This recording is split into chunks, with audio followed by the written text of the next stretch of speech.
जो अभी समय चल रहा है उस समय में अपने बच्चों को खांसी जुकाम गले में खराश गले में दर्द इन सभी चीज़ों से बचाने के लिए और उनका इम्यूनिटी सिस्टम बूस्ट करने के लिए मैंने तो बना लिया है ये काढ़ा। काढ़ा बोलिए चाय बोलिए कुछ भी आप बोल सकते हो। तो चलिए स्टार्ट करते हैं कैसे बनाना है हमें ये इम्यूनिटी बूस्टर। चाय बनाने के लिए मैंने यहाँ पे पैन रख दिया है और इसमें डाल दिए हैं 2 कप पानी के। तो आपको जिस हिसाब से बनानी हो जितने मेंबर्स को बनानी है उसी हिसाब से आपने भी फिर इसमें चीज़ें एडअप करनी है। तो अब देख लेते हैं कि क्या क्या चीज़ें मुझे इसमें ऐड करनी है। तो ये देखिए जी, ये सारी चीज़ें मुझे इसमें ऐड करनी है। ये है गिलोय, ये मैं सिर्फ इतनी सी इसमें यूज़ करने वाली हूँ और बाकी आपको दिखाने के लिए दिखा रही हूँ।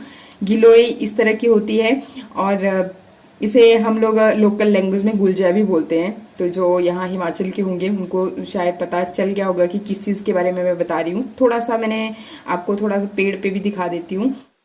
तो ये अभी आप देख सकते हो, मैं जूम करके दिखा रही हूँ। तो जो ये आपको बेल जैसी नज़र आ रही है इसी को गिलोय बोलते हैं और हिमाचल में ये लगभग हर जगह ही मिल जाती है।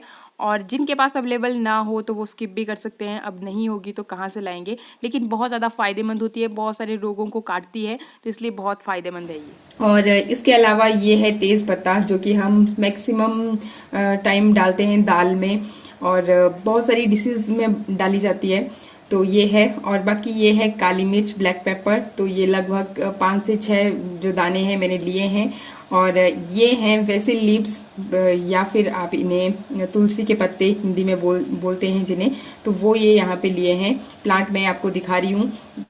तो ये आप देख सकते हो वैसे लीव्स मैं यहाँ से 3 से 4 ही ले रही हूँ, बहुत ज़्यादा की ज़रूरत नहीं होती है। और इनमें प्रचुर मात्रा में एंटीऑक्सीडेंट पाए जाते हैं, अगेन बहुत सारी बीमारियों से लड़ने के लिए काफ़ी है। इसके अलावा ये देखिए, ये अदरक है। साधारण सर्दी जुकाम जो है इस मौसम में सबको हो जाता है। अगर आपका इम्यूनिटी सिस्टम बूस्ट है तो आपको ये चीज़ें, वायरल चीज़ें नहीं होती हैं बिल्कुल भी। तो अगर आप इन सारी चीज़ों से दूर रहोगे तो जो भयंकर बीमारी यहाँ पे बहुत तेजी से बढ़ रही है उससे भी दूर हो जाओगे। तो ये देखिए, फिर ये मैंने ली है टर्मरिक। ये जो सारी चीज़ें हैं एंटीऑक्सीडेंट प्रॉपर्टीज़ इनमें प्रचुर मात्रा में पाई जाती हैं, एंटी बैक्टीरियल प्रॉपर्टीज़। तो सब की सब जो हैं हमारी इम्यूनिटी सिस्टम को बूस्ट करती हैं, बहुत फ़ायदेमंद है। खाली इनकी ये चाय पीना ही हमारे लिए बहुत ज़्यादा बेहतरीन है। तो अभी आप देख सकते हो कि ये देखिए चाय जो है हमारी पानी हमारा बॉईल हो चुका है। अब मैं इसमें ऐड कर रही हूँ, ये देखिए ये सारी चीज़ें आप चाहें तो कूट कर भी इन्हें डाल सकते हो। अगर आप कूट के नहीं डाल रहे हो तो थोड़ा सा ज़्यादा आपको इन्हें बॉईल करना पड़ेगा। तो ये देखिए मैंने तेज़ पत्ता ऐडअप कर दिया और ये वैसे लीव्स भी ऐडअप कर लिए हैं और बाकी ये जो तीनों चीज़ें रह गई इनको मैं कूट के डाल रही हूँ। तो ये अभी आप देख सकते हो कि सारी चीज़ों को मैंने कूट लिया है, बहुत ज़्यादा नहीं, बस हल्का हल्का सा। तो इन्हें भी मैंने ऐड अप कर लिया। और एक और चीज़ हम इसमें ऐड करेंगे, वो इसको अच्छी तरह से बॉईल होने के बाद। और ये देखिए अब ये हल्दी लगभग आधी चम्मच से भी कम हमने यहाँ पे लिया था। तो ये सारी चीज़ें मैंने इसमें ऐड अप कर ली हैं। थोड़ा सा मैं इसे हिला लूँगी और कम से कम भी इसे 5 से 7 मिनट तक अच्छी तरह से बॉईल करूंगी, ताकि जितने भी हमने ये चीज़ें डाली हैं वो अच्छी तरह से अपने सारे न्यूट्रिएंट्स इसमें रिलीज कर दे पानी में और हमें भरपूर फायदा जो है इसका मिल सके।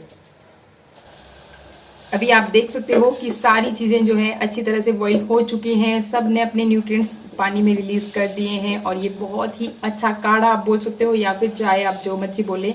तो ये हमने प्रिपेयर कर लिया है। इसके अलावा 2 मेन चीज़ें हमने इसमें ऐड करनी है जिनमें विटामिन सी प्रचुर मात्रा में है, जो इस काढ़े को, इस चाय को और भी बेहतरीन बना देगा।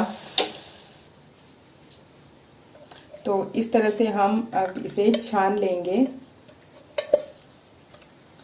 तो इसके बाद मैं इसमें ऐड कर रही हूँ शहद। 1 चम्मच शहद हमने इसमें ऐड करना है। तो ये देखिए 1 चम्मच शहद मैंने अभी ले लिया है, तो इसे भी मैं इसमें ऐड कर लूँगी। और शहद जो है again antioxidant, anti fungal, anti bacterial property शहद है पाई जाती है। अगर आपके गले में खराबी हो, खराश हो या फिर गला खराब है तो उसके लिए बहुत बेनिफिशियल है। सर्दी जुकाम खांसी इन सारे लक्षणों में ये बहुत ज़्यादा फायदेमंद होता है। इसके अलावा ये देखिए मैं ले रही हूँ नींबू। नींबू में विटामिन सी जो है प्रचुर मात्रा में पाई जाती है, तो ये भी हम यहाँ पे यूज़ कर रहे हैं। आप अपने टेस्ट के अकॉर्डिंग यहाँ पे ले सकते हो। अगर आप बहुत ज़्यादा खट्टा अगर आपको लगे तो आप हाफ नींबू इसमें यूज़ कर सकते हो। अगर आप चाहें तो पूरा भी इसमें ऐड कर सकते हो, लेकिन हाफ भी काफ़ी है। तो ये देखिए नींबू को मैंने अच्छी तरह से इसमें निचोड़ लिया है और बस जी इसी के साथ हमारा जो ये टी है बन के रेडी हो चुकी है। आप इसे चाहे इसे इम्यूनिटी बूस्टर टी कहिए, चाहे इसे आप इसे काढ़ा कहिए, लेकिन ये बस काफ़ी है। अगर आपको कोई भी सर्दी, खांसी, जुकाम, इस तरह की कोई भी आपको तकलीफ है, क्योंकि इस टाइम पे हमें इन सारी चीज़ों से दूर रहने के लिए बहुत ही ज़्यादा सतर्कता बरतनी है। तो ये एक बहुत ही बेहतरीन ड्रिंक बन के आपका रेडी हो चुका है। क्योंकि हमने इसमें शहद ऐड किया है तो ये टेस्ट में भी बहुत ही अच्छा है, कड़वा बिल्कुल भी नहीं है। बच्चे आपके इसे इजीली पी लेंगे। आगे भी मैं आपके लिए इसी तरह के नॉलेजेबल वीडियोस लेके आती रहूँगी, तो चैनल को सब्सक्राइब करना बिल्कुल मत भूलिएगा। तो मिलते हैं फिर नेक्स्ट वीडियो में, तब तक के लिए नमस्कार।